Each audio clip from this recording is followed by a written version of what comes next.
do Guimarães. Hoje vamos ter aqui o reitor da UFRJ, Aloysio Teixeira. Setembro já está confirmado. Agosto nós vamos ter aqui o Vladimir Pomar, dia 22, falando sobre as relações Brasil-China, as perspectivas e impasses, né, dessas relações. Isso no dia 16 de agosto. E no dia 12 de setembro, o senador Saturnino Braga, que também completa 80 anos, né, para nos brindar com um debate, uma discussão sobre as utopias do século XXI. Também estamos articulando agora já para outubro, fechando, né, a homenagem ao centenário de nascimento de Nelson Werneck Sodré. Novembro também estamos tentando articular a Maria Rita Kel, desculpa.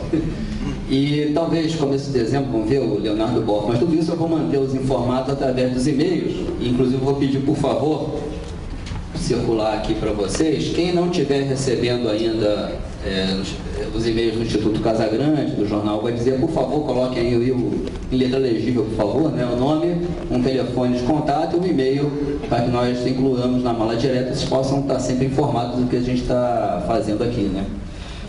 Dizer que nós temos aqui, como vai o debate, né, o pessoal da editora Expressão Popular, que está aqui, organiza uma mini livraria com uma dupla vantagem. Os títulos são excepcionais e os preços também. Então, convido as pessoas depois, né, que a gente começar, antes de ir embora, dar uma passadinha aqui. E também dizer que lá no canto, lá no fundo, tem o bistrô aqui do Teatro Casagrande. O pessoal que tiver com uma fominha, quer beber uma água, um refrigerante, alguma coisa, tem ali no canto, ele fica meio escondidinho. Por favor, podem ir lá. E outra coisa também, o nosso companheiro que faz aqui as nossas filmagens, nosso querido Ronaldo César, junto com a Anete Paz, que está lá no fundo, estão organizando uma oficina de interpretação para TV e cinema, que vai se realizar... Quando é que meu querido? As matrículas já estão abertas, né? Tem aqui o panfletinho, por favor, o pessoal interessado pega aqui na mesa com a gente, tá? Acho que é só isso, mais alguma coisa? Algum outro informe? Transcrição. Sim, claro, mais importante é que todo dia 20 o jornal vai dizer, Jornal Eletrônico de Cultura e Política, tem a sua página atualizada. E nós trazemos a transcrição da palestra que foi a anterior, né? Então estão todas lá, inclusive agora dia 20, depois de amanhã, se tudo der certo, nós vamos estar com a transcrição da Lei da Guevara, já traduzida para o português, né? E também como uma introdução a ela, eu vou publicar também uma matéria muito interessante, muito bem feita por um companheiro nosso, um jornalista do Portal I, que eu acho que ele captou a essência e a emoção do que foi, para quem esteve aqui, né? Aquela palestra da Lei da Guevara, né? Então, todo dia 20 tem as transcrições das palestras anteriores no jornal vai dizer. Então, eu vou passar aqui a palavra para o senador Saturnino Braga, né, para dar início aqui aos nossos trabalhos. Obrigado. Senador Saturnino, presidente do Instituto Casagrande.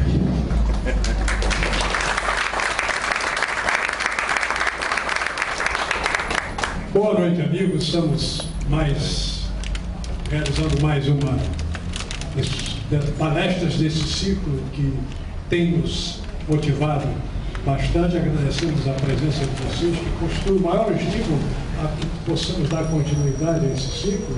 E já temos a programação praticamente toda até o fim do ano, mas vamos ainda enriquecer mais esta programação no próximo ano, talvez colocando alguns cursos compactos sobre temas de interesse que recolheremos entre os presentes mesmo. Mas, enfim, mais uma noite de atenção por parte de vocês e de contribuição nossa com a presença de Aloysio Teixeira, que foi até fim de julho, né, o início de julho, o reitor da UFRJ, dispensa a apresentação. Entretanto, acho que vocês não vão ficar absolutamente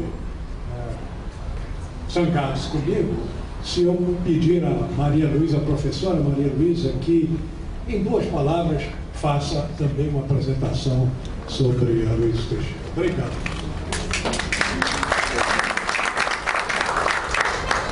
O Instituto Casagrande tem essas coisas. Além de ser esse espaço democrático necessário, ele tem toda essa gentileza da nossa presidência.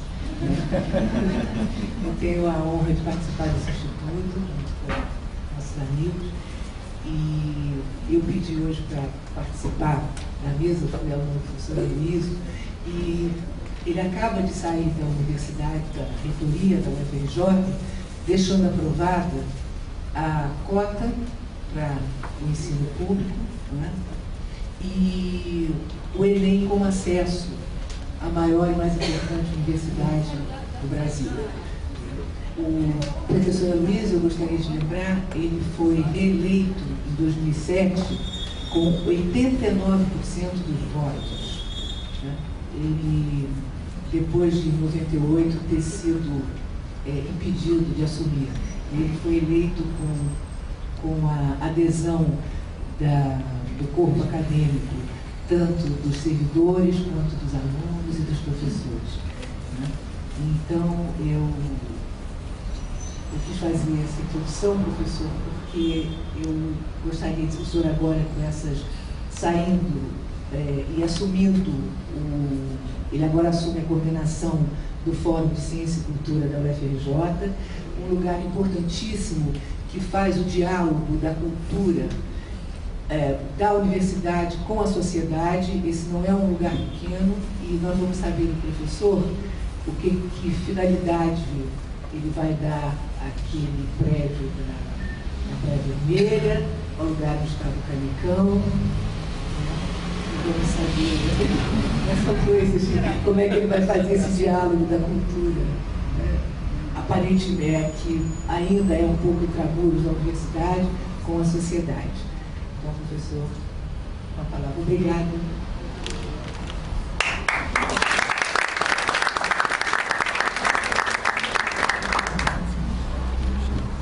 Eu posso falar sentado? Eu, em geral, falo de pé porque eu sou muito baixinho, e sentado então ninguém me enxerga. Mas acho que se fizerem assim, um esforço, eu mudo assim, chego um pouquinho para lá, chego um pouquinho para cá, né, e acabo sendo visto por todos. Aqui também, né, eu assim, cheguei de Buenos Aires agora, né, praticamente só fui em casa, tomei um banho e vim para cá. E nós aqui com medo daquele tal de vulcão lá? Não, sim. Anteontem não teve voo, né? O voo hoje ele atrasou mais de 1 hora. Eu digo assim, o que eu vou dizer para o Saturnino? A minha mãe tinha ficado de vir, não veio. Você imagina se a minha mãe vai lá e eu não vou. Quer dizer, isso vexame, muito horroroso. Mas eu não podia deixar de atender ao convite do Saturnino, porque ele podia ter incluído assim na minha apresentação o fato de que eu fui, por um breve período, secretário de planejamento da prefeitura quando o Saturnino era prefeito. Eu tive essa honra de ser convidado pelo Saturnino para ser secretário de planejamento. Era um período muito difícil da história do Rio de Janeiro, né? Embora aqui nessa sala todos sejam muito jovens, né? Mas mesmo crianças ainda vão se lembrar como foi difícil aquele período para a história do Rio de Janeiro.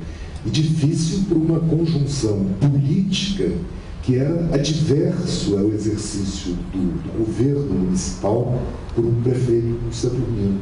Quer dizer, assim, formou-se, até tem uma história assim, muito engraçada assim, nesses prolegômenos, né? Eu era professor lá na economia, e um estudante estava se formando, ia fazer uma monografia para se formar, e tinha escolhido como tema a Prefeitura do Rio de Janeiro, durante o período saturnino. E foi lá conversar comigo, sabendo que eu tinha sido secretário de planejamento, e obviamente que ele queria falar mal do Saturnino. Não, disse, eu até entendo, era um jovem, preocupado com as coisas do Rio de Janeiro. Eu disse, olha, meu filho, né? Calma, né?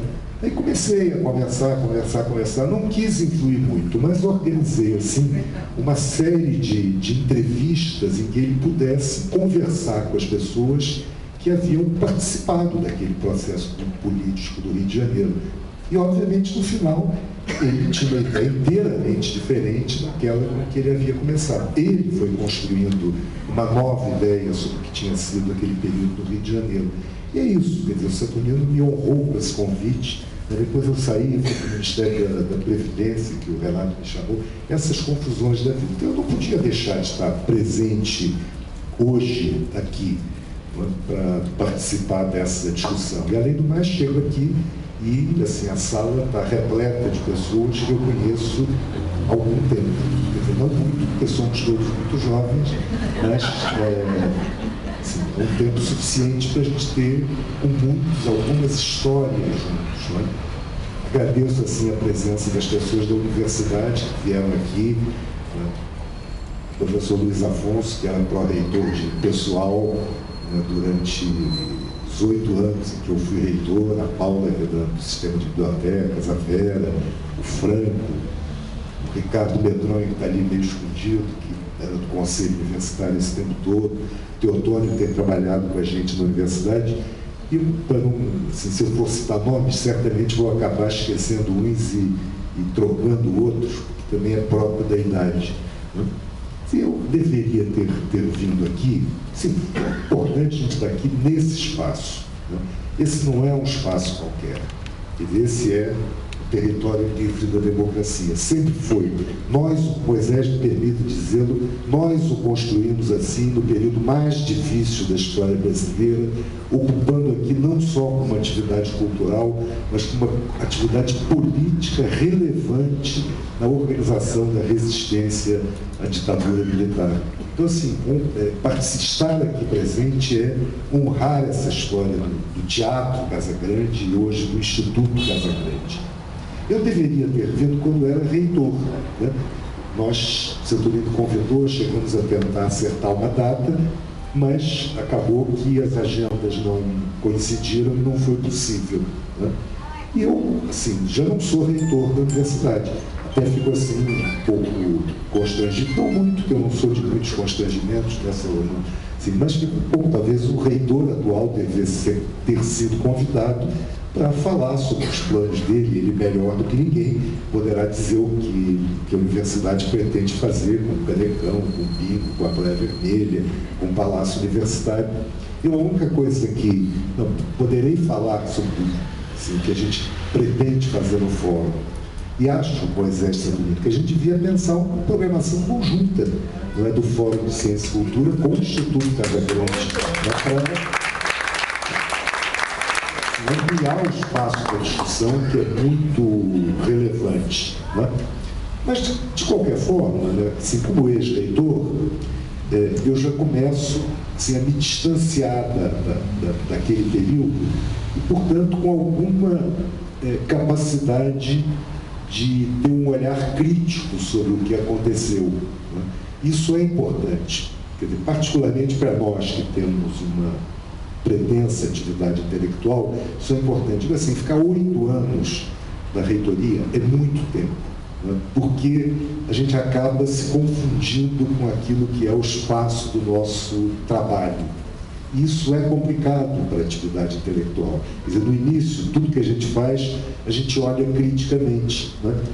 Depois de 8 anos, você já está se confundindo com o objeto, sujeito e objeto, né? Deve ter alguém aqui com mais, possa depois debatermos filosoficamente essa confusão entre o sujeito e o objeto. Né?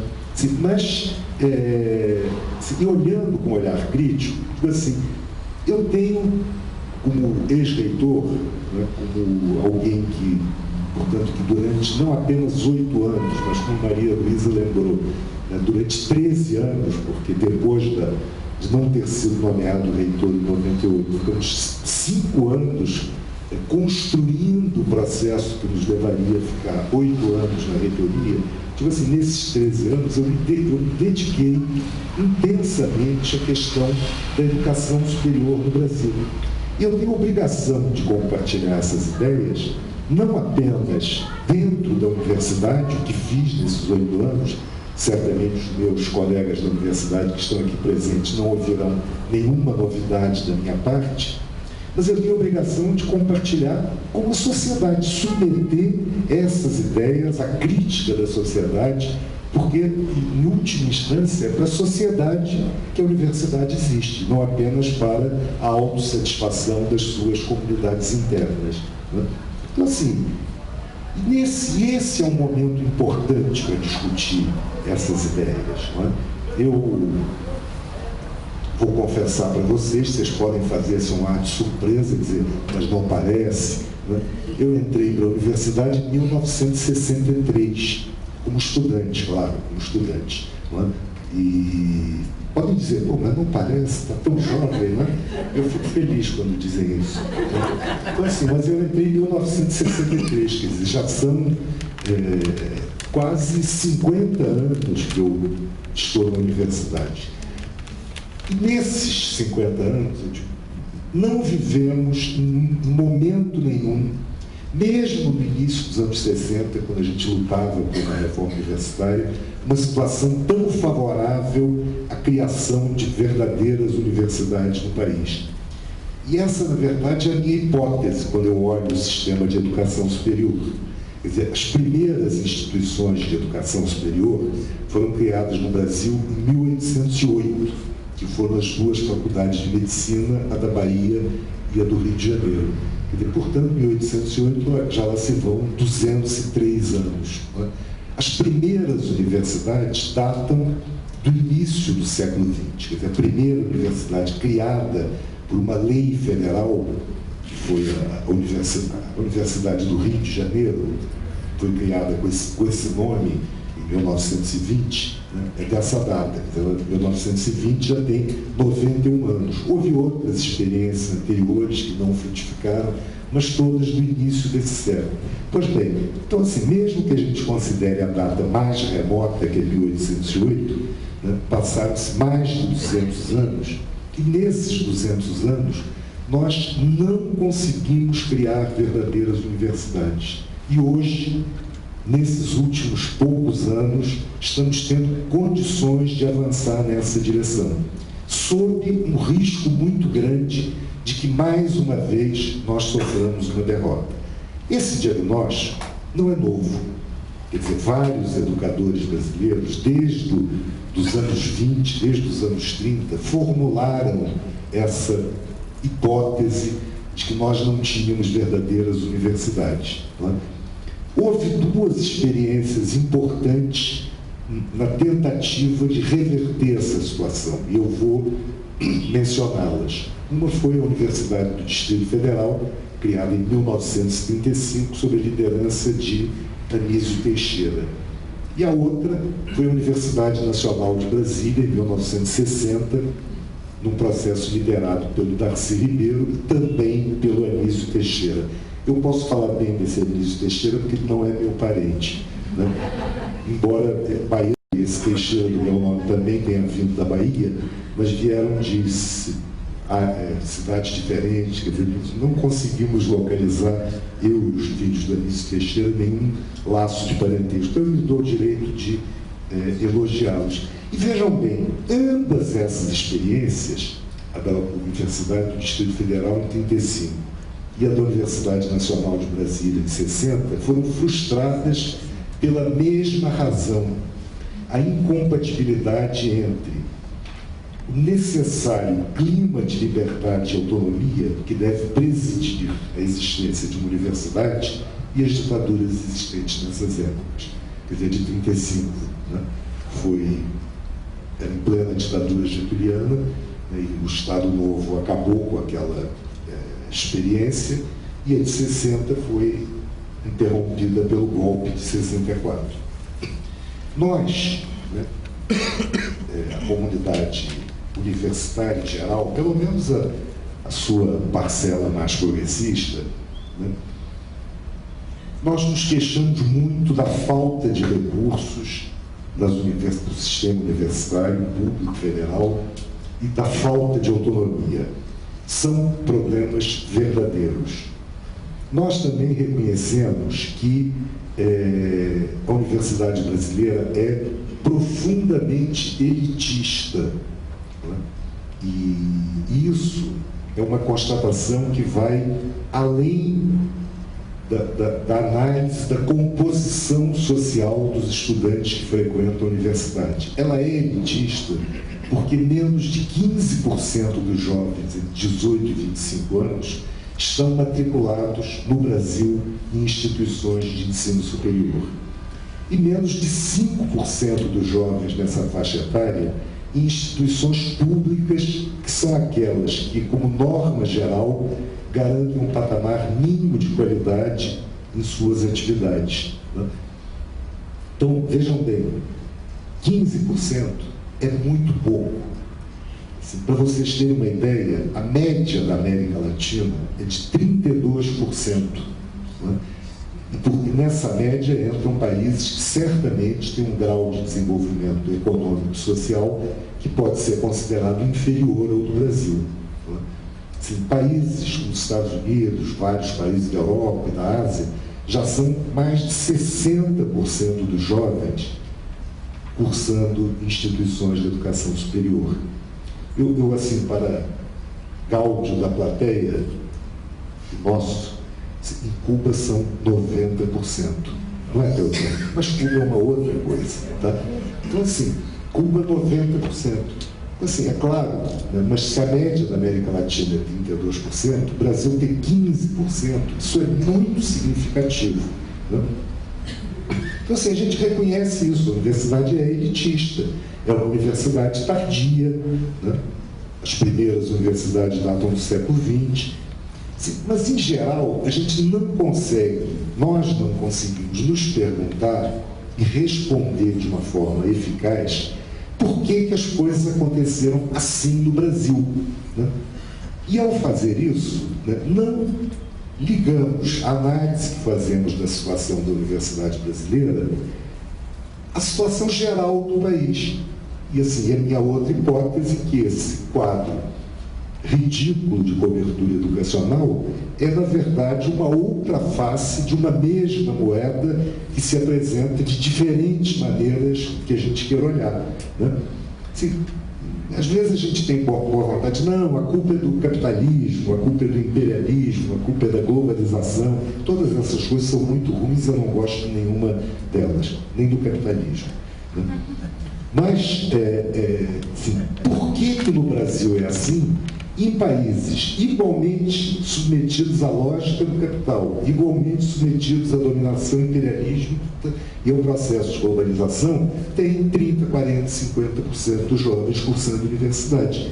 Por que o Brasil está tão mal situado nesse ranking? Não pode ser apenas pelas causas que são causas gerais para todos os países. Né? Então, assim, eu digo, um conjunto de características que configuram as instituições de ensino superior decorrem do processo histórico-estrutural da formação da nossa sociedade. O Brasil é a meca da desigualdade.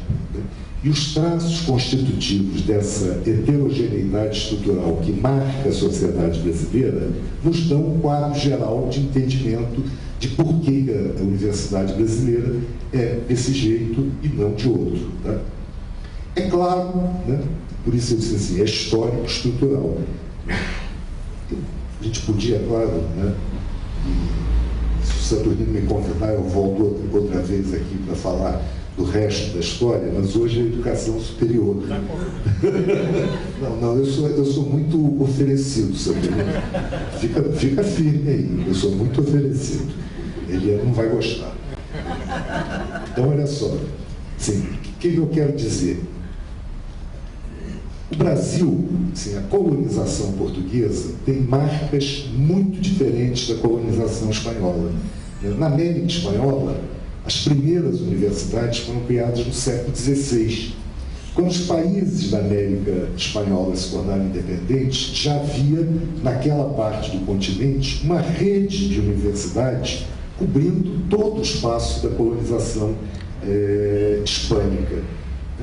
A gente pode, assim, duvidar, e quem duvidar certamente terá razão, né, de que aquelas não eram boas universidades, com os padrões que a gente entende hoje por uma boa universidade, né, criadas pela Igreja ou pelo Estado espanhol, certamente eram marcadas por uma ideologia integrista, inquisitorial. Mas eu diria assim, independentemente disso, né, a criação de universidades gera um ambiente cultural que é diferente. quer dizer, mais propício, né, assim, ao tipo de pensamento que a universidade cultiva.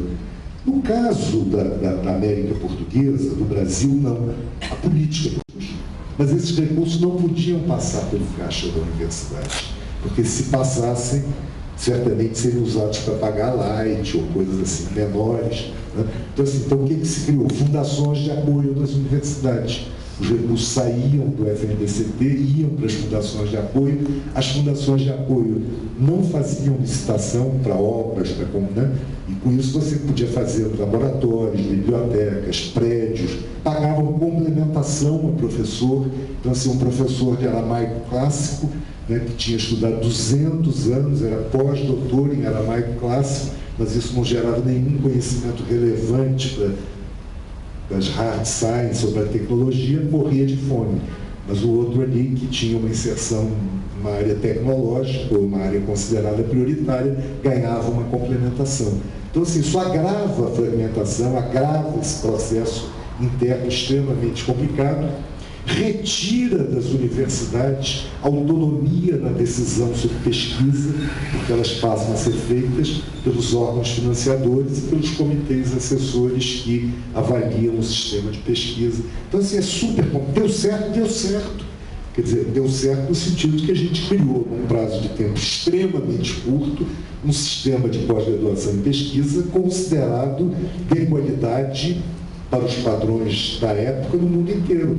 Né? Assim, ainda hoje, né, consultores brasileiros são contratados para países do terceiro mundo na tentativa de se reproduzir aquilo que foi o modelo FINEP, CNPq, etc. Né? Agora, dentro das universidades, isso enfraqueceu as universidades, ao invés de fortalecê-las. Então, assim, é super complicado. Eu me afastei tanto aqui dessas coisas que eu nem sei mais qual é a página que eu estava lendo. Mas eu sou assim, mas eu me reencontro. Né? Acabo me reencontrando. Então, olha só, tipo assim, se a gente olha, a SBPC se transforma, a Academia Brasileira de Ciências se transforma, né? Várias associações científicas por áreas de conhecimento são criadas e passam a ocupar esse espaço, que é o espaço da avaliação do Sistema Nacional de Pesquisa. Né? Então, assim, e até hoje, quer dizer, essa questão é uma questão mal resolvida, né? Como veremos se eu conseguir chegar ao fim aqui dessas páginas que eu preparei. Né? Então, assim, para pular isso tudo, tem um aspecto muito cruel, não é? Nessa história toda, é que, embora as universidades tenham se modernizado, e embora as universidades tenham sido criado dentro das instituições, mas fora da sua organização previamente existente, né, o sistema da pós-graduação em pesquisa, né, esse acordo teve dois lados malditos. Quer dizer, um é assim, as universidades de qualidade não cresceram. Né? Então, assim, elas poderiam ser boas, elas poderiam ter qualidade, mas a expansão para conta da luta dos estudantes de 68 por vagas foi feita com o início desse processo que levou ao crescimento de instituições particulares, privadas, com baixíssima qualidade. Então, assim, reduziram-se as exigências para a criação de novas faculdades, de novas universidades, o que permitiu que o sistema privado crescesse de uma forma caótica para absorver uma forte demanda dos jovens por vagas nas universidades. Esse é um lado perverso. Quer dizer, teria sido melhor, né, se é que é possível falar isso quando a gente olha a história, se o sistema público tivesse não apenas melhorado a sua qualidade, mas expandido na forma de poder absorver. Isso não foi feito. E a outra foi, diria assim, a destruição, né, talvez possa parecer forte essa palavra, dos níveis de ensino pré-universitários. Quer dizer, as políticas da ditadura para o ensino hoje chamado fundamental e médio, foram altamente perversas, não é? E a universidade silenciou em relação a isso. Quer dizer, em momento nenhum, a universidade comprou uma briga sua, né, o esforço para impedir, né, que o sistema de ensino pré-universitário fosse destruído do jeito que foi. Né? Então, assim, quando o país se redemocratizou, a ditadura acabou, né, vivemos aí os anos 80, conseguimos, assim, do ponto de vista da universidade, uma conquista que nós consideramos fundamental, que foi o artigo 207 da Constituição, né, que estabelece a autonomia universitária. O artigo 207, a universidade goza de autonomia nos planos didático, pedagógico, administrativo, financeiro. Né? De fato, né, esse artigo, ele, na maioria dos casos, virou letra morta. Né? Porque, assim, as universidades públicas federais não dispõem de um estatuto de autonomia verdadeira, mas foi uma conquista. Né? Então, assim, tivemos um período difícil, né, nos anos 80. Eu quero assim, pular muitas coisas, porque a política dos anos 80 para a universidade, né, dos anos 90 para a universidade, foi muito cruel. Quer dizer, a gente falou aqui do episódio lá da UFRJ de 98, né, mas isso é, assim, um grãozinho de sal, né, numa história extremamente complicada. Nos anos 90 se acelerou mais ainda aquele processo de crescimento acelerado do segmento privado. Né? Por exemplo, eu notei aqui esse dado: nos anos 60, 40% das matrículas nas universidades eram privadas, 60% eram públicas. Né? No início dos anos 2000, quer dizer, no início desse século, 70% das vagas são privadas e apenas 30% são públicas. Quer dizer, então houve uma completa distorção desse sistema, né? E, veja bem, não é um preconceito ideológico em relação às universidades privadas, né? É que, na verdade, os critérios pelos quais você aprova uma universidade são muito frouxos, não é? E você, na verdade, tem um conjunto imenso de faculdades, né, cuja qualidade do ensino é precária, que não são universidades, quer dizer, não fazem aquilo que a Constituição também estabelece, que é a chamada indissociabilidade entre ensino, pesquisa e extensão. E nos anos 90 essa coisa se consolida, né? Na verdade, há um conceito, dos anos 90, do século passado, de que o investimento na educação é um gasto. Portanto, ele tem que ser submetido a critérios de eficiência e produtividade. Então, na verdade, há, durante os anos 90, uma redução sistemática dos recursos destinados às instituições federais de educação superior. Em termos reais, o valor dos recursos transferidos para o orçamento das universidades, do orçamento federal, se reduz quase a metade, não é? O que mostra, assim, a brutalidade do que foi né? Despesas contingenciadas, etc, etc. Recursos que antes eram alocados nos orçamentos das universidades passaram a ser rubricas de programas do Ministério da Educação ou na CAPES, por exemplo, bibliotecas, está ali a Paula. Então, assim, o recurso vinha para a universidade decidir, né, o que ela comprava em termos de livro. Né? E aí isso vira um programa na CAPES, né? As universidades apresentam projetos para disputar, né? Se o projeto é aprovado, você recebe o recurso. Então você estabelece, na verdade, um mecanismo de negociação entre cada universidade e Brasília para poder ter acesso ao recurso, a um instrumento indispensável da formação universitária, que é, assim, o livro. Né? Políticas de bolsa de estudo, etc, etc. E na verdade, havia assim, passava-se a ideia de que a prioridade era o ensino básico. E, portanto, né, então, assim, esse conflito entre ensino básico e ensino superior, né, justificaria você retirar recursos da educação superior para o ensino básico, que também não melhorou nada nesse período. E mais do que isso, ou a gente entende a educação como um processo integral, né, ou não vamos a lugar nenhum. Até porque quem forma os professores do ensino básico são as universidades. E se as universidades não tiverem um protagonismo permanente nessa história, né, não vamos a lugar nenhum. Então, olha só, vou acabar. Está todo mundo com sono, já ninguém aguenta mais. Né? Só quero dizer o seguinte, olha, eu acho que tem uma coisa nova acontecendo no país, que aconteceu uma coisa nova nesses 8 anos que foram o governo do Lula.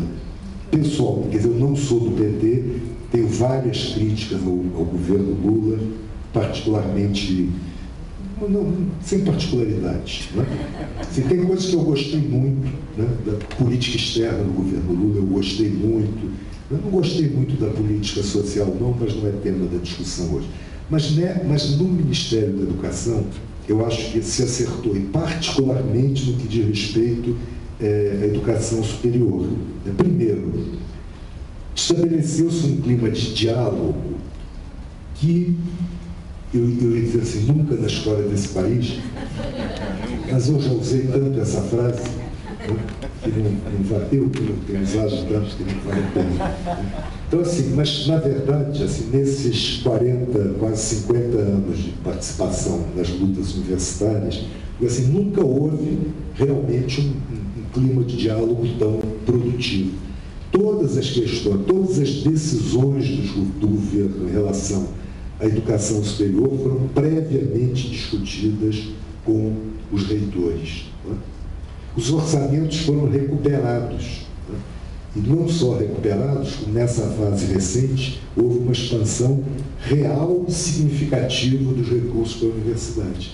Eu digo esse número, né, e ele às vezes assusta. Eu assumi a reitoria em 2003 e nós tínhamos de orçamento para os chamados outros custeios e capital, quer dizer, tudo que a gente teria para gastar fora pessoal, os recursos eram da ordem de 47 milhões de reais, né, dos quais não havia, na verdade, 1 centavo para investimento, para despesa de capital. E o que acontecia? A conta da Light era de 20 e poucos milhões. Né? Então, assim, metade do orçamento seria para pagar a Light. Então, é claro, não se pagava. Chegava agosto, assim, parava-se de pagar a Light, né? E para poder comprar giz, papel, essas coisas que são indispensáveis ao funcionamento de qualquer curso. Este ano de 2011 serão mais de 400 milhões. Em 47, 2003, serão mais de 400 milhões, com mais de 100 milhões para investimento. Né? Quer dizer, a conta da Light cresceu muito nesse período, mas não é metade. Quer dizer, a gente continua sem pagar por uma questão de princípio.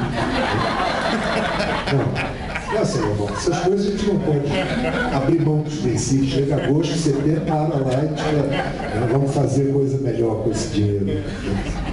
Então, assim, recuperação dos orçamentos. Gente, nós passamos 10 anos, né, praticamente sem fazer concurso. Pouquíssimos concursos para professor. Né? Quadro técnico administrativo da universidade, nós tínhamos algo assim como 14 mil funcionários no início dos anos 90, chegamos aos anos 2000 com um pouco mais de 8 mil. Né? Porque as pessoas morriam, se aposentavam, saíam e não eram substituídas. Né? Só no ano passado, 2010, Luiz Afonso está aí, né, nós fizemos 800 editais de concurso de professor no ano. Né? Assim, renovamos o corpo docente da universidade. Isso é muito importante. Né? Então, assim, com isso, né, o protagonismo do sistema público federal foi readquirido. Né? Sim, é a situação ideal? Não, não é a situação ideal. Né? Errou-se muito, o governo errou. Né? Mas o sentido geral dessa política foi muito importante. E é exatamente isso, quer dizer, esse sentido geral, que criou uma condição de debate dentro do sistema público federal que me permite dizer que nós hoje talvez tenhamos condições de fazer o que não fizemos em 200 anos, né? Que é construir um verdadeiro sistema universitário. Né? Tipo assim, isso passa por rediscutir questões que já haviam sido levantadas anteriormente pelos velhos educadores, pelo Anísio Teixeira, pelo Darcy Ribeiro, etc, etc, etc. Quer dizer, a gente tem que atualizar essa agenda e correr atrás de um tempo perdido. De quem eu estou falando? Autonomia. Né? Autonomia é indispensável para a universidade. As pessoas... Assim, às vezes, nós mesmos na universidade, às vezes não nos damos conta da importância da autonomia. Né? E eu diria assim, né? Isso passa pelos mínimos detalhes. Tá? Assim, a universidade, ela não... Assim, eu sempre gosto de fazer umas imagens assim, diferentes. Então, por exemplo, o Departamento de Caça ao Pombo, né?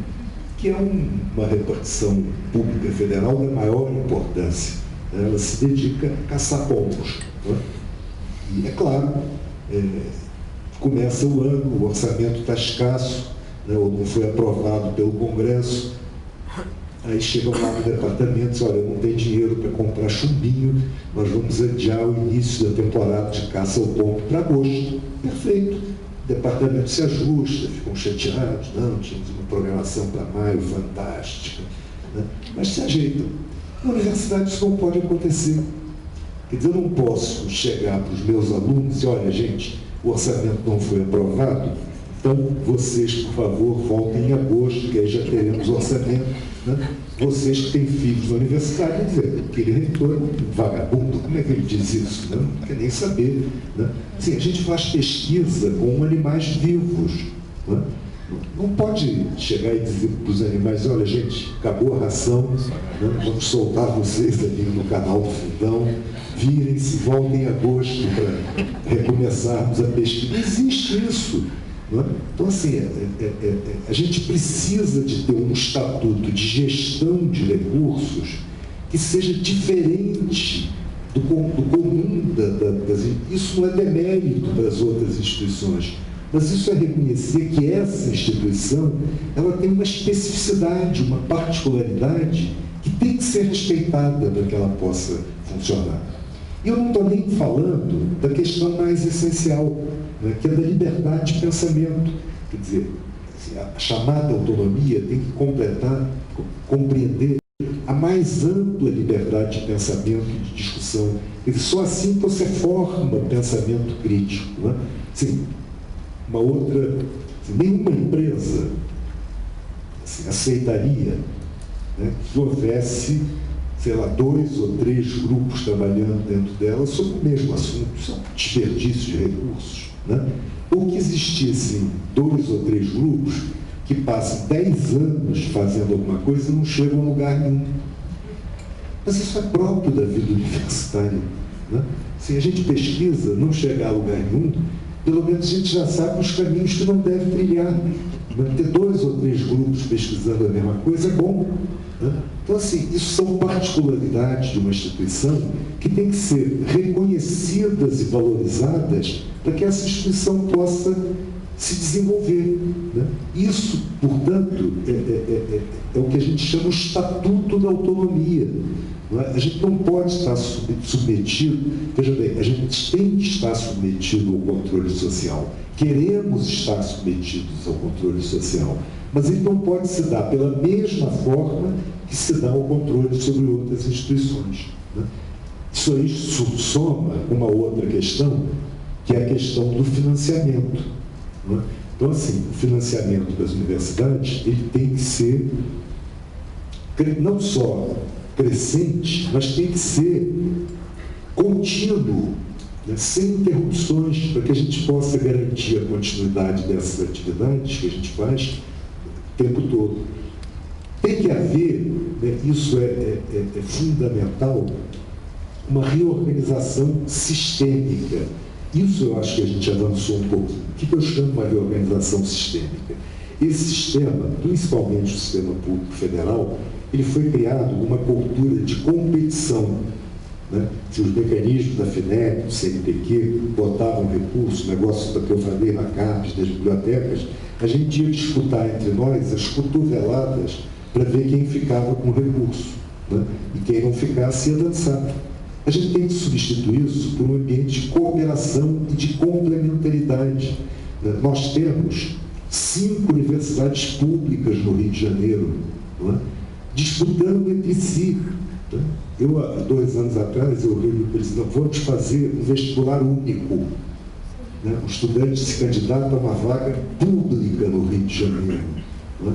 E depois nós decidimos, por critérios próprios, quem fica com quem. Assim, para acabar com esse ambiente de competição que é nocivo à formação de um verdadeiro sistema. E, finalmente, um outro ponto é que a gente tem que repensar a estrutura da administração universitária e da administração acadêmica em particular. Eu mencionei aqui, uma conquista nos anos 60, inclusive incorporada pela reforma da ditadura, o sistema de crédito, e o departamento, a estrutura departamental. Isso acabou. Assim, o conceito de departamento tornou-se um conceito rígido demais para as transformações que o conhecimento vem sofrendo nos últimos anos. Quer dizer, a ideia do departamento é a ideia de uma área de conhecimento fechada em si mesma. E hoje a gente precisa da transversalidade dos conhecimentos. É impossível formar um médico que não tem uma forte base de filosofia, de ciências sociais. É impossível. O homem hoje tem o poder de criar vida, não pelos métodos tradicionais, a gente já cria vidas nos métodos tradicionais desde sempre, assim, mas criar vida em laboratório. É uma responsabilidade que não se pode definir exclusivamente no terreno da técnica ou do conhecimento restrito. Então, sim, quer dizer, são questões, diria assim, da agenda permanente, não é? Mas, e assim, estou pulando aqui umas 2 ou 3 páginas para dizer o seguinte, né? Assim, que tem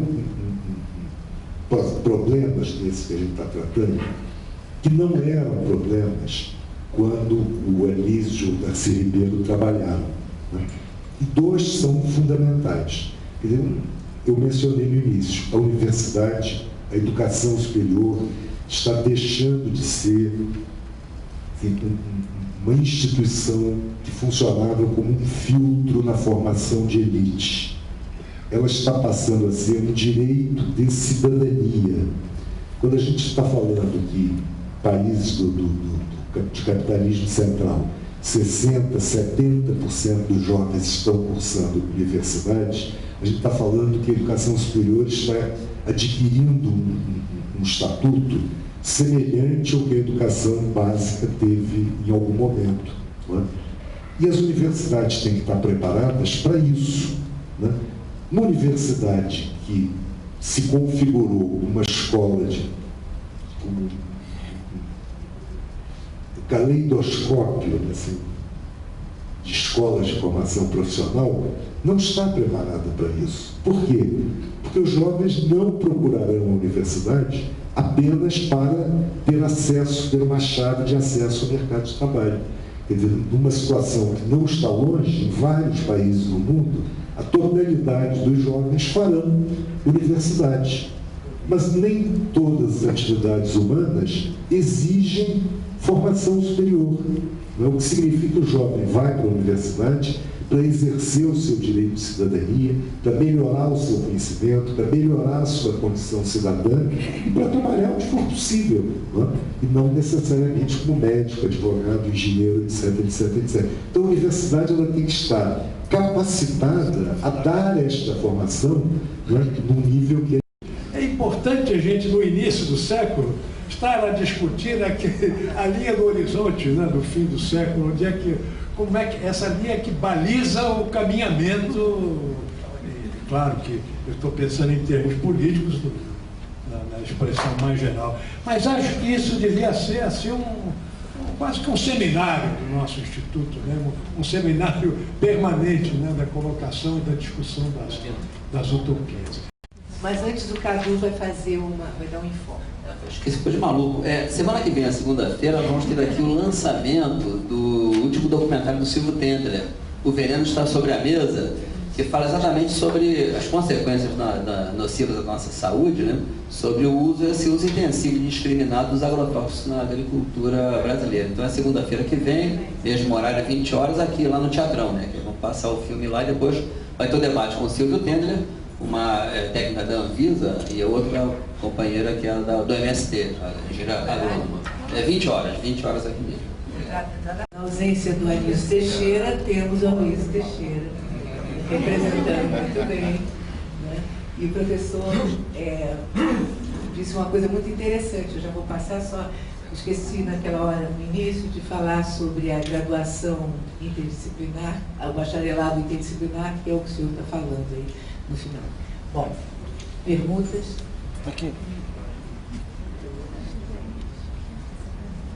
Boa noite.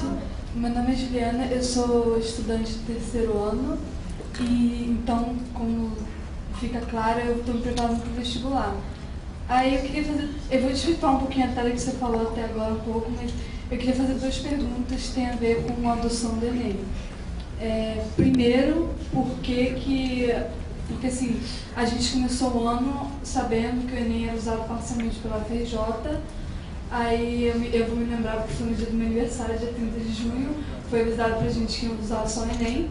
Aí foi uma surpresa, porque foram 5 meses de preparação de prova da FRJ e agora eu vou focar só no Enem. E como, eu sei que você não é mais reitor, mas como você projeta assim, o objetivo da FRJ em adotar só o Enem, como vai ficar a universidade, se vai mudar muito, se vai mudar pouco? E eu entendo a questão da democratização, você acha que vai ajudar tanto assim? Mais ou menos minha dúvida.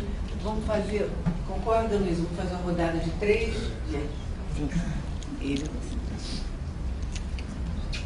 Professor Luiz, boa noite.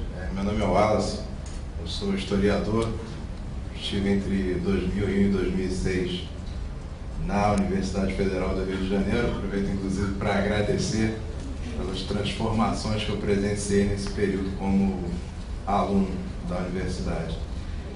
E a minha pergunta, o senhor falou em relação a mudanças na administração acadêmica, eu queria saber do senhor se em algum momento, nessas preocupações de renovar a administração acadêmica, se foi considerada a questão das microestruturas de poder dentro da universidade, né? Reportando-se aos escritos de Foucault, a microfísica do poder, porque eu observo o seguinte: a gente tem alguns cursos noturnos, né, em funcionamento na UFRJ, ainda com resistência de alguns professores que declaradamente diziam não querer trabalhar à noite, não gostar de trabalhar à noite, alguns se recusavam a trabalhar à noite, né? E com isso a gente praticamente não tem cursos de pós-graduação à noite, né?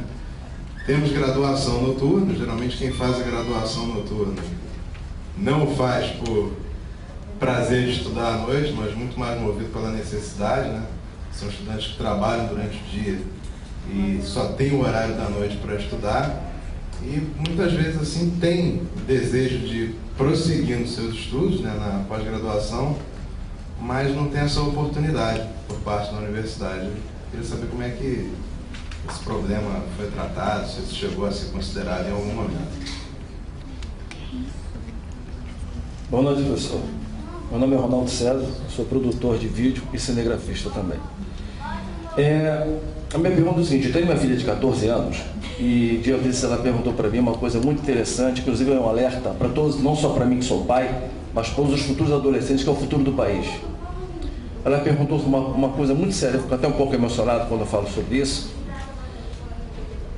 que ela perguntou o seguinte: pai, por que daqui a um tempo alguns alunos como eu, que tenho 14 anos de idade, não terão a mesma oportunidade pública e inteligente de integridade nesse país? Obrigado.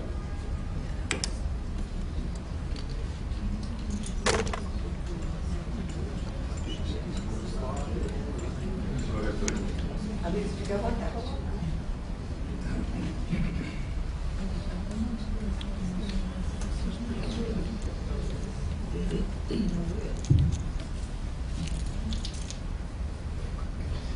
Eu diria assim, se querem fazer não 3, mas 5, do jeito que vai, eu vou falar mais 1h30 sobre essas temas.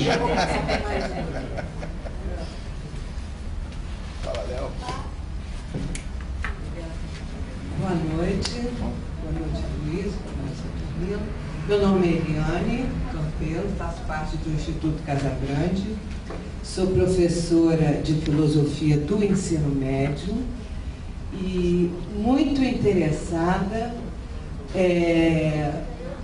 no que a universidade, a UFRJ, pode fazer em termos de algumas mudanças, como essa, por exemplo, do vestibular,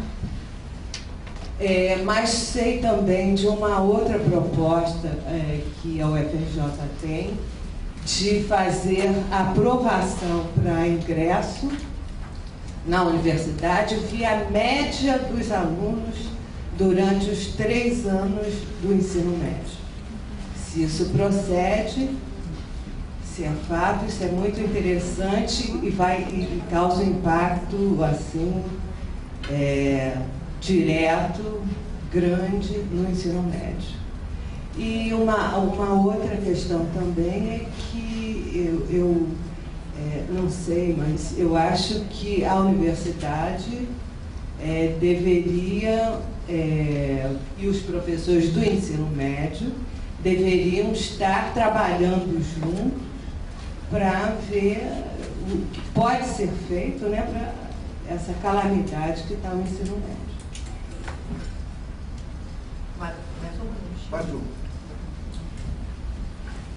Boa noite, meu nome é Cecília Juruá. Luiz, eu realmente tenho uma dificuldade com a esquerda.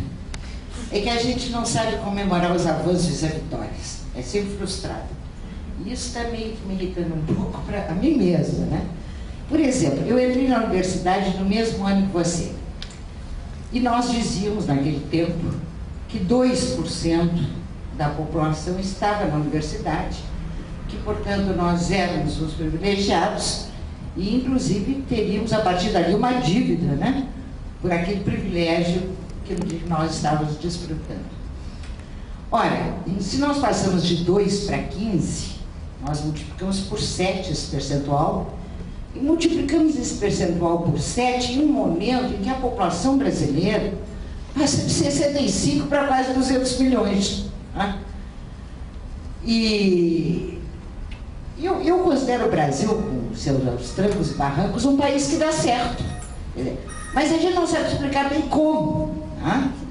Mas que está dando certo comparativamente a outros países da periferia, me parece que sim, mas nós temos dificuldade. Quer dizer, será que eu estou errada? Será que nós realmente não avançamos? Claro que avançar não significa abrir mão das utopias, das quimeras e olhar daqui para frente. Tem muito mais a avançar. Mas não podemos nos regozijar um pouco, né, dos avanços que nós conseguimos, das vitórias que nós tivemos.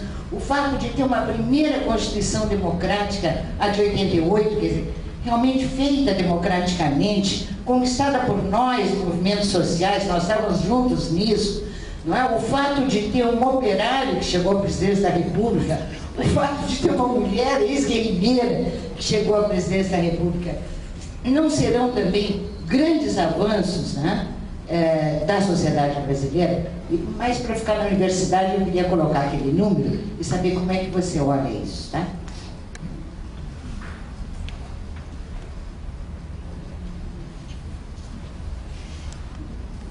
Alguém quer fazer logo mais uma pergunta?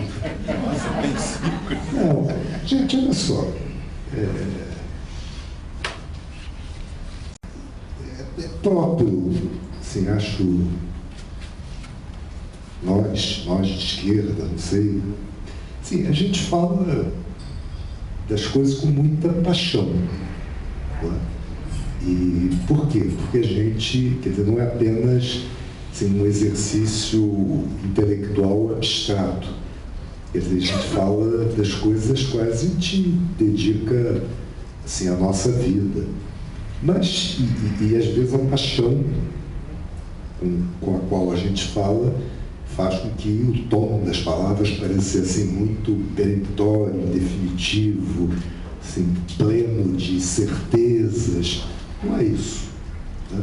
Assim, eu até assim, costumo dizer, né, assim, quando eu era estudante lá naqueles, antes de 64, e a gente lutava por uma reforma universitária, né, a gente tinha assim, um modelo de reforma universitária.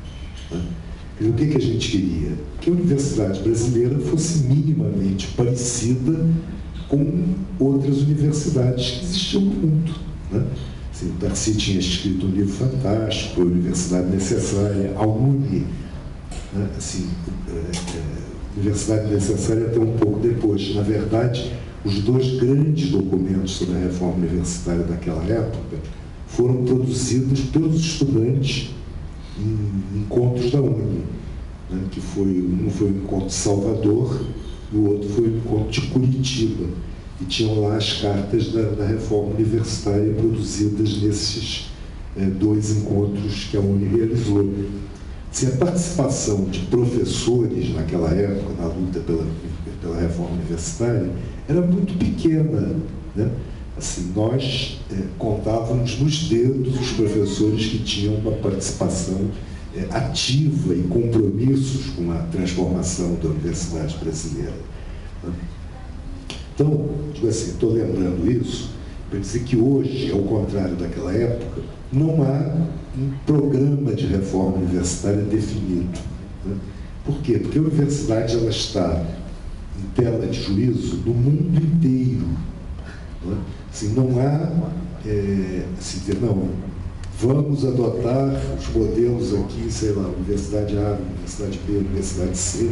Não tem isso, porque todas estão se discutindo sobre o impacto de grandes transformações, duas das quais foram essas que eu citei. Quer dizer, o conhecimento é cada vez mais transdisciplinar e a universidade está deixando de ser, né, está passando a ser um direito de cidadania. Né? Não quero nem falar de internet, de rede, né, de formas múltiplas pelas quais as pessoas hoje têm acesso à informação, né, que mudam inteiramente. Né? Assim, tem uma coisa que é assim, que eu não mencionei, porque isso poderia nos levar assim, para uma outra direção, que é a seguinte, assim, a universidade moderna, né, que se forma lá pelo final do século XVIII, né, início do século XIX, quer dizer, a universidade da Revolução Industrial, das modernas sociedades capitalistas, né, ela desempenhava duas funções importantes. Quer dizer, uma é essa, ser uma espécie, fazer a seleção de quadros que iriam ocupar os postos dirigentes no Estado e no mundo dos negócios. Né? E a outra era difundir, produzir, acumular conhecimentos. Né? As duas funções estão em tela de juízo. Quer dizer, se a universidade se universaliza, do ponto de vista do seu acesso, né, ela muda a sua função social. E, por outro lado, boa parte do conhecimento produzido hoje no mundo está fora das universidades, está nas empresas privadas. Né? E isso é próprio de todo o ciclo de expansão desde a Segunda Guerra Mundial e mais intenso nesses últimos anos. Né? Quer dizer, quanto mais a ciência se transforma em tecnologia, e a tecnologia, né, é importante no mundo da produção, Quanto mais isso acontece, mais o conhecimento é um diferencial de competitividade. Né? Sim, e as grandes empresas do mundo internalizaram laboratórios de pesquisa que causam inveja às universidades. Né? Eu digo assim, e tem uma diferença essencial. Né? Pelo menos teoricamente, o conhecimento produzido na universidade é público. E o conhecimento produzido numa empresa é não só privado, como secreto, porque ele é uma arma de competição. Né? Isso também coloca a universidade em tela de juízo. Né? Então, assim, não tem modelo. Tá? E eu estou lembrando, estou dizendo isso, e assim, o que eu estou fazendo aqui é debatendo, né? Submetendo as minhas ideias à crítica. E eu acho que isso é indispensável, né? Até para que a gente possa, nós da universidade, sairmos da Torre de Marfim, em que nos colocamos durante décadas, não é? E entender que é nessa interação que a gente pode encontrar alguma coisa. E também dizer com toda sinceridade que, assim, não há projeto nacional sem universidade. Não há universidade sem projeto nacional. Mas quem vai fazer o projeto nacional não é a universidade. A universidade participa criticamente, né? Mas isso tem que ser ação de todo um povo em busca da sua afirmação. Então, assim, muitas das coisas que eu digo são conclusões que podem ser provisórias, né? E que amanhã, portanto, podem ser modificadas. Tá? Agora, eu digo assim, o Brasil não é um país que deu certo. E dizer o contrário, Ceci, é a gente se condenar ao imobilismo e achar que a gente vai sair deste buraco em que se encontra por algum milagre que é o país que dá certo. O Brasil não deu certo. O Brasil, na segunda metade do século XIX, 1850, 1880, o Brasil era mais importante que os Estados Unidos. Muito mais importante que os Estados Unidos. Os Estados Unidos era uma porcaria, né? Uma herança de 13 colônias ali. Né? Assim, tem um indicador que é muito precioso, e o Saturnino vai aprovar esse meu indicador, que é a ópera. As óperas estreavam na Europa, no Scala de Milão, no San Carlo de Nápoles, onde quer que fosse. 3 meses depois estreavam no Rio de Janeiro. Né? Não iam para os Estados Unidos. O circuito cultural do mundo, o que reflete também o circuito da importância e o circuito da riqueza, tinha no Rio de Janeiro, né, o seu ponto nobre da periferia. O que aconteceu? 100 anos depois, quem éramos nós? Né? Assim, se a gente não olhar criticamente para as coisas que deram, inclusive para as coisas que deram, então assim, a industrialização dos anos 50, fantástica, todos nós, bossa nova, cantávamos, não sei o quê, né? Olha, quer dizer, a gente tem que discutir isso. Por que isso deu certo? Né? Se o Brasil foi fronteira de expansão, né, do grande capital internacional, por isso deu certo. Né? Se a Argentina, em 1950, era mais importante que o Brasil. Né? Buenos Aires era uma cidade do mundo. Acabou. Eles perderam o bonde da história e a gente pegou o estribo do bonde da internacionalização do capital, que nos levou a ser uma experiência exitosa do ponto de vista do capital. Do ponto de vista do povo brasileiro, tenho dúvidas. Né? Se a gente olha assim, os perfis de distribuição de renda do Brasil dos anos 50, dos anos 60, dos anos 70, há uma estabilidade profunda.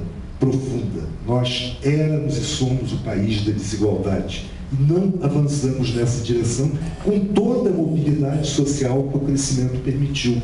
Então, assim, nós não somos um país que dá certo. Nós somos um país onde o povo é dos mais oprimidos e vive em situações dramáticas desde sempre. Nós temos uma herança escravocrata fortíssima. Nós temos muitos problemas, né? E se a gente não se conscientizar disso, a gente pode, assim, é claro, né?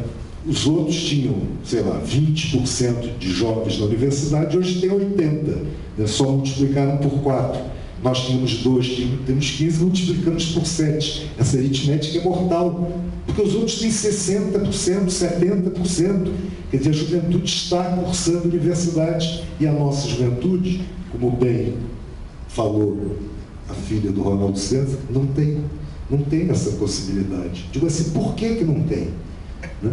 Por que a gente construiu uma... Né? Assim, e a universidade, né? E qualquer coisa que a gente diga, a gente vai contra isso. Quer dizer, não é só a oportunidade de ter estudo, e um estudo de mais qualidade, no caso das escolas, das universidades públicas, que são 3, 4% dos jovens apenas nas universidades públicas, em tudo. Quer dizer, ao nascer, né, assim, quase que já está pré-determinado. Não, digo assim, olha, sem maldade, né, sem nenhuma maldade. Assim, meu filho não era um brilhante aluno, meio vagabundo, aproveitando a vida. Aí resolveu fazer universidade. Estudou 1 ano, passou. Né? Quer dizer, ele já tem, quer dizer, assim, né? Foi à Europa uma vez, foi aos Estados Unidos uma vez, fala inglês, né? Tem um acesso aos bens culturais que os filhos da maioria da população não têm. Então, assim, um esforço limitado, sei lá, de 1 ano, 6 meses, 1 ano, permite a ele que ele dispute uma vaga nas melhores universidades em condições infinitamente superiores ao menino que fez a escola pública, que não teve acesso aos bens culturais, que ele estudou em bons colégios do Rio de Janeiro, meu filho. Então, assim, assim, de cara, de início, esse processo está, assim, demarcado. Né? E, no fundo, é isso que a gente tem que mudar. Né? É isso que a gente tem que mudar. Né? A universidade brasileira, ela é perversa. Né? Ela é perversa, e um dos mecanismos que garante a continuidade dessa, não é só perversidade, não, dessa perversão, é o vestibular. Assim, processos de acesso como esse não existem nos outros países. Quer dizer, nós criamos um mecanismo de acesso que é, em si mesmo, um mecanismo de exclusão. Né? Eu sou de uma geração que lutou assim, a vida inteira contra o vestibular. Né? Quando eu entrei para a universidade, lá no século XIX, assim, o vestibular era... Peraí, deixa eu dizer a coisa certa. Né? Assim, ele era eliminatório. Tá? Não é, Raquel? Eliminatório. Então, assim, você tinha que tirar 4 em cada matéria de prova e tinha que ter média 5. Então, isso gerava um monstro, que era o seguinte: na Faculdade de Medicina, onde o Luiz Afonso fez vestibular, gerava excedente. Muito especialmente do nosso palestrante, foi uma noite memorável. Acho que todos nós saímos aqui com esses sentimentos e agradecemos muito ao professor Aloysio Teixeira. Acho que podemos dar mais uma vez parabéns ao Instituto Marconi.